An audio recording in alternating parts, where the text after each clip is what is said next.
Assalomu alaykum. Bismillah. Bugun ovqat qilishni boshladim. Xulosiga makaron qo'yaman. Kartoshka, piyoz, sabzi, qiyma kerak bo'ladi. Piyozni yaxshilab qovurib olamiz. Piyoz ko'proq solamiz. Keyin ketidan qiymani yaxshilab qovurib aralashtirib olamiz. Xudo xohlasa chiroyli qilib. Keyin tuz solamiz. Tuz solganimizdan keyin yaxshilab qovurib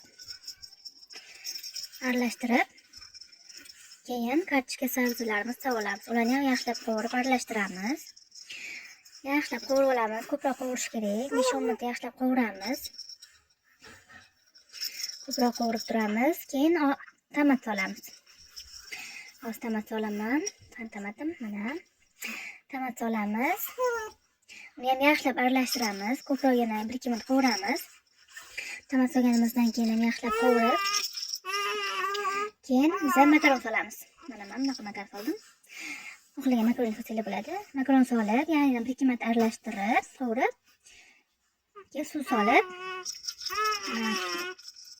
makaronni ko'madigan suv solish kerak. Bitta ko'mish kerak. Suv solib, qaynab chiqqandan keyin dimlab qo'yamiz. Dimlab qo'yganimizdan keyin 20 minut turadi. 20 minutdan keyin o'sha makaronimiz pishadi. Ovqatimiz ham pishadi. Chiroyli qilib dasturga suzib olamiz.